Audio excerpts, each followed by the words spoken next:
అధిక బరువు అనేక సమస్యలకు కారణం. సాహితీ యోగా ఆన్లైన్ క్లాసులో జాయిన్ అవ్వండి. నమస్కారం అలగరి రవీంద్రనాథ్ గారు. నమస్తే అండి సిరి గారు. తిరుమలలో మరోసారి ఘోరమైన అపచారం జరిగింది అని చెప్పొచ్చు. మనందరికీ కూడా తెలుసు, రీసెంట్ గానే 6 భక్తులు చనిపోవడం జరిగింది. అండ్ ఈ రోజు మనం చూస్తే కొంతమంది తమిళనాడు నుంచి వచ్చిన కొంతమంది భక్తులు కొండపైన మాంసాహారం తినుకుంటూ కనిపించడం జరిగింది. ఇలా రిపీటెడ్గా తిరుమలలో ఇలా జరగడానికి గల కారణాలు ఏంటి, అసలు ఎందుకు జరుగుతుంది, వీటికి సంబంధించిన పూర్తి వివరాలు ఏంటి సార్? నమో వెంకటేశ. ప్రధానంగా తిరుమల ప్రధాన క్షేత్రం, ప్రధాన దేవాలయానికి ఎదురుగా మాడవీధులు దాటిన తర్వాత ఉత్తర మాడవీధికి ఎదురుగా ఉన్నటువంటి రామ్ బగీచా విడిది గృహం. రామ్ బగీచా విడిది గృహానికి ఎదురుగుండానే అక్కడ మనకి బస్టాండ్ ఉంటుంది. ఆ బస్టాండ్కి రామ్ బగీచాకు ఉన్నటువంటి విడిది గృహానికి మధ్యగా ఉన్నటువంటి ఫుట్పాత్ పైన కొంతమంది వ్యక్తులు, ముఖ్యంగా తమిళనాడు నుంచి వచ్చేటువంటి కొంతమంది వ్యక్తులు ఒక 28 మందిగా గుర్తించారు. వీళ్ళందరూ కూడా కలిసి కోడిగుడ్ల యొక్క కర్రీ, అదేవిధంగా ఒక పులావ్, ఈ రెండు తీసుకొని వాళ్ళకి తింటూ ఆ 28 మంది కూడా ఒక గ్రూప్గా కూర్చొని తింటూ కనిపించారు కొంతమంది భక్తులకి. కొండపైన మాంసాహారం తినకూడదని నిషేధాలు ఉన్నప్పటికీ కూడా దీన్ని ఎలా సేవిస్తున్నారు అని చెప్పి అక్కడ ఉన్నటువంటి భక్తులు ఈ 28 మంది ఉన్న కొంతమందిని మాట్లాడడం జరిగింది. ఈ విషయం మాకు తెలీదు, మేము కింద నుంచి తీసుకొచ్చాం, ఇక్కడ మేము వండలేదు, కింద నుంచి పైకి తీసుకొచ్చాం అని చెప్పినప్పుడు దగ్గరగా ఉన్నటువంటి పోలీస్ సిబ్బందితో వాళ్ళు మాట్లాడి పోలీస్ సిబ్బందిని వాళ్ళని పట్టేయడం జరిగింది. ఇమీడియట్గా పోలీస్ సిబ్బంది రావడం, ఆ పోలీస్ సిబ్బంది విజిలెన్స్ డిపార్ట్మెంట్ వాళ్ళకి హ్యాండ్ ఓవర్ చేయడం, విజిలెన్స్ సిబ్బందిని ఆ 28 మందిని కూడా హ్యాండ్ ఓవర్ చేసుకొని వాళ్ళ యొక్క డీటెయిల్స్ ఎవరు. అయితే ఇక్కడ ఇంట్రెస్టింగ్ విషయం ఏంటంటే వాళ్ళ 28 మంది కూడా అన్య మతస్థులు అని కన్ఫర్మేషన్ జరిగింది. అంటే హిందువులు కాదు, వాళ్ళందరూ కూడా హిందువులు కాని వ్యక్తులు కొండపైన వాళ్ళకి ఏమి అవసరం, అది కూడా వాళ్ళ కిందన చేసుకున్నటువంటి ఎగ్గ కర్రీ తీసుకొని, ఒక పులావ్ తీసుకొని, ఒక విహారయాత్రలాగా ఒక మూకుమ్మడిగా అందరూ కలిసి కొండపైకి వచ్చి అక్కడ ఒక ఎంటర్టైన్మెంట్ లాగా అందరూ కూర్చొని మనం ఎంతో పవిత్రంగా భావిస్తున్నటువంటి తిరుమల కొండపైన అత్యంత హేమైన పద్ధతిలో పబ్లిక్ ప్లేస్లో అందరూ కూడా కూర్చొని మరి దర్శనం అయిందా, వాళ్ళకి దర్శనం కాలేదండి, ఇంకా విజిలెన్స్ డిపార్ట్మెంట్ వాళ్ళు మాట్లాడుతున్నారు కాబట్టి మనకి మిగిలిన వివరాలు తెలిసే అవసరం అయితే ఉంది. అయితే వీళ్ళందరూ కూడా పైకి వచ్చిన తర్వాత ఇక్కడ ఈ విషయం చేస్తున్నారు. గట్టిగా సిబ్బంది ప్రశ్నించేటప్పటికి మేమందరం తమిళనాడు ఉన్న ప్రాంతం నుంచి వచ్చామని చెప్తూ వాళ్ళు సగం తమిళం సగం తెలుగు మాట్లాడుతున్న వ్యక్తులే కనిపించారు. అయితే ఇక్కడ ఇంట్రెస్టింగ్ విషయం ఏంటంటే అలిపిరి గేట్ దగ్గర నుంచి భద్రత కంప్లీట్ కట్టుదిట్టంగా ఉంటుంది. అలిపిరి గేట్ ఎప్పుడైతే మనకి అక్కడ గరుత్మంతుల వారి యొక్క స్టాచ్యూ ఉంటుందో అక్కడ అలిపిరి గేట్ ఎంటర్ అయ్యేటప్పటికే ఈవెన్ దో చాలా కట్టుదిట్టమైన భద్రతా ఏర్పాట్లు, విజిలెన్స్ డిపార్ట్మెంట్ చాలా పవర్ఫుల్గా పనిచేస్తున్నాం అని చెప్పి ప్రగల్భాలు పలుకుతున్నటువంటి టీటీడీ యొక్క యంత్రాంగం కావచ్చు, పోలీస్ సిబ్బంది కూడా కావచ్చు. అంటే కొండపైకి తిరుమల మనకి 7 కొండలు ఉంటుంది. ఆ 7 కొండల యొక్క క్షేత్రం మనకి విహార స్థలం కాదు, అక్కడ ఎన్నో నియమాలు ఉన్నాయి. అన్య మతస్థులు ప్రవేశించకూడదు, పాన్ గుట్కా ఈవెందో మెడలో వేసుకున్న లాకెట్స్ కూడా నాన్ హిందూ ఎవరు కూడా ప్రవేశించకూడదు.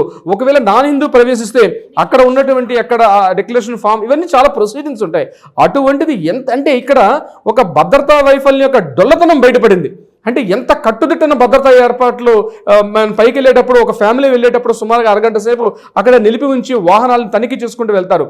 అంటే ఇక్కడ ఈ కొండపైన 28 మంది, ఒకరు కాదు ఇద్దరు కాదు, ఒక సామూహికంగా 28 మంది ఒక అన్యమతస్తులు వచ్చి, అది కూడా అక్కడ భక్తులు ఐడెంటిఫై చేస్తే కానీ తెలిసింది. అంటే ఇది ఒక్కటి సంఘటనైనా, భక్తులు ఐడెంటిఫై చేయకపోతే ఇంకా ఇలాంటి వాళ్ళు ఇన్ని జరుగుతున్నాయి. అంటే మనం ఎంతో పవిత్రంగా భావిస్తుంటే ఆ పవిత్ర క్షేత్రం వినా వెంకటేశం ననాదో సదా వెంకటేశం స్మరామి అన్నట్టుగా, అంటే వెంకటాద్రి సంస్థానం బ్రహ్మాండే నాస్తికించిన వెంకటేశ సమోదేవో నా భూతో నా భవిష్యత్తు. అంటే ఆ వెంకటాద్రి కొండ అన్నది అది కొండ కాదు. అన్నమాచార్య యొక్క కీర్తనలు రాశారు, కట్టెదురా వైకుంఠం అనే కీర్తనలో అక్కడ ఉన్నటువంటి చెట్లు, అక్కడ ఉన్నటువంటి శిలలు, అక్కడ ఉన్నటువంటి రాళ్ళన్నీ కూడా వీళ్ళందరూ తాపసులు, వీళ్ళందరూ కూడా ఒక దేవర్షులు మునులు తపస్సు చేసుకుని అక్కడ ఉండే ప్రతి రాయి, ప్రతి రప్ప, ప్రతి చెట్టు, ప్రతి చేమ, ప్రతి గుబురు పొద కూడా మనం ఋషులుగా ఒక తాపసులుగా భావించి ప్రతి అణువును కూడా ఆ దైవత్వాన్ని మనం ఎంతో పవిత్రంగా భావిస్తున్న ఆ క్షేత్రంలో ఇటువంటి ఇంత ఘోరమైన అపచారం, అంటే ఇన్ని వ్యవస్థలు.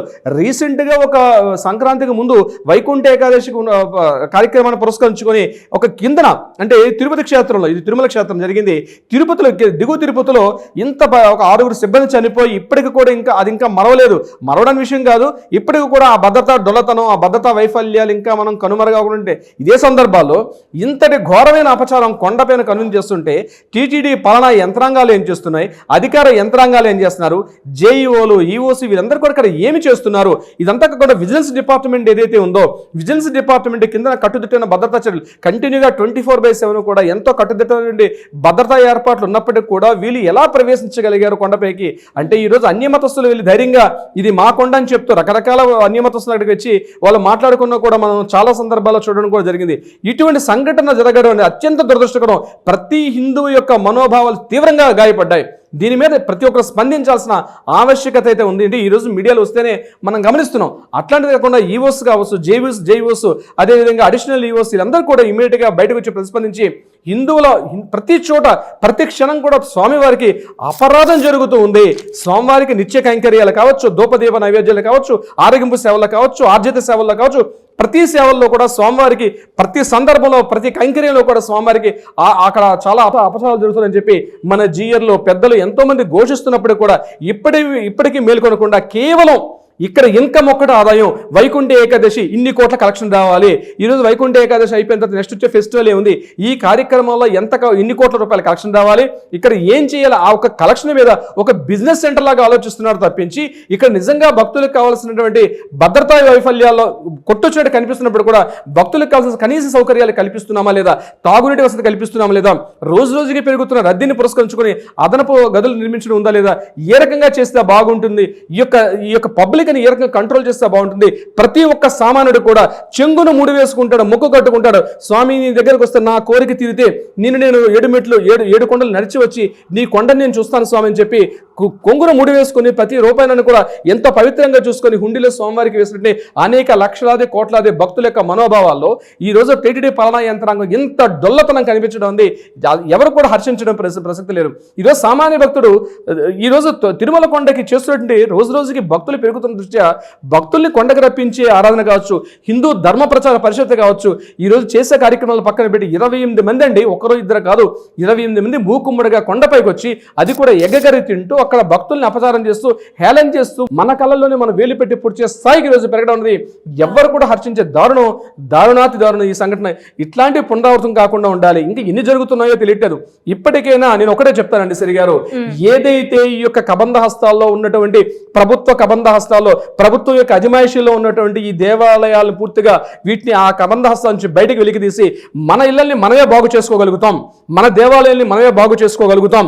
ఖచ్చితంగా ఈ రోజు టీటీడీలు కావచ్చు, పాలనా యంత్రాంగాలు వచ్చాయి కానీ అనేక వేల సంవత్సరాల నుంచి మన దేవాలయాలు, మన గుళ్ళు, మన గోపురాలు మనమే రక్షించుకున్నాం. ప్రతి ఒక్క భక్తుడికి ఈరోజు భక్తుడు గుర్తిస్తే తప్ప ప్రభుత్వం గుర్తించిన పరిస్థితి అక్కడ ఉందంటే ఇన్ని వేల మంది, ఇన్ని లక్షల కోట్ల రూపాయల జీతాలు ఏమైపోతున్నాయి? ఈ చిన్న విషయాన్ని కూడా పట్టించుకోలేకపోవడం అత్యంత హేయం, అత్యంత జుగుప్సాకరం, అత్యంత బాధాకరమైన విషయం. అసలు తలుచుకుంటేనే ప్రతి ఒక్క తిరుమల స్వామివారిని ఆ రోజు పొద్దున్న లేసి స్వామివారి యొక్క ఫోటోని పెట్టుకొని ఆయన పాదాలని, శ్రీచరణాలని మనం గుర్తుపెట్టుకోకుండా ఏ కార్యక్రమాన్ని చేయనటువంటి అనేక వేల మంది లక్షలాది భక్తులు నేను కూడా ఒకడిని. ఈ అపచారానికి ఇప్పటికైనా పులి స్టాప్ పెట్టకపోతే తిరుమల కొండకి రావడం అనేది చాలా ఇబ్బంది అవుతుంది.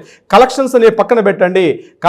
కలెక్షన్స్ కోట్ల ఇన్కమ్ మీద దృష్టిని పక్కకు మరల్చి కేవలం భక్తుల యొక్క విన్నపాలు, భక్తులకు కనీస వసతులు, కనీస సౌకర్యాల మీద దృష్టి పెడితే తిరుమల పవిత్ర స్థలంగా మన ముందు తరాలకు కూడా మనం అందింపజేసి ఏదైతే మన పూర్వీకుల నుంచి, మన పూర్వాచారాల దగ్గర నుంచి ఏదైతే సంస్కృతి సంప్రదాయాలు రామానుజాచార్యుల వారు ఏదైతే సంప్రదాయాన్ని ఇక్కడ నెలకొల్పారో, స్వామివారికి 4 మాడవీధులు ఎటువంటి ఆ తిరువిధి ఉత్సవాలు ఏ రకంగా చేస్తారో, ఆ ఉత్సవాలు ఆ రకంగా ఏదైతే మన ఆచార్యుల వారు ఏదైతే అక్కడ చేయడం జరిగిందో వాటిని కంటిన్యూటీ చేసి మన ముందు తరాలకు అందించాల్సిన బాధ్యత కూడా మన మీద ఉంది. కేవలం కలెక్షన్ ఒక్కటే దృష్టి పెట్టుకోవాల్సిన అవసరం లేదు. పాలనా యంత్రాంగం ఇప్పటికైనా మేల్కొని కనీసం మన హైందవ ఆచారాలను, మన హిందూ ధర్మ ప్రచార పరిషత్ ఇప్పటికైనా మేల్కొని చేస్తే ఇటువంటి అపచారాలు మరలా జరిగే అవకాశం ఉండదు.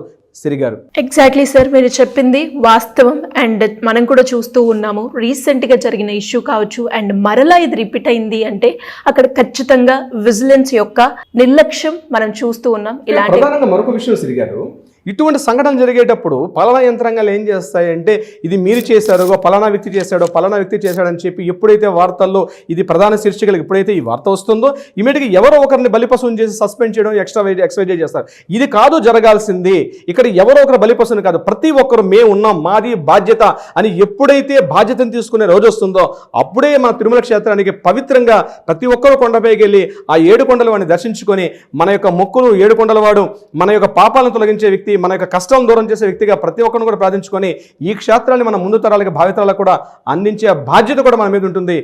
సిరి గారు, ఖచ్చితంగా సార్, మళ్ళీ ఇలాంటివి రిపీట్ కాకుండా ఉండాలని మనం కూడా కోరుకుందాం. Thank you sir, thank you so much. Thank you so much Siri గారు.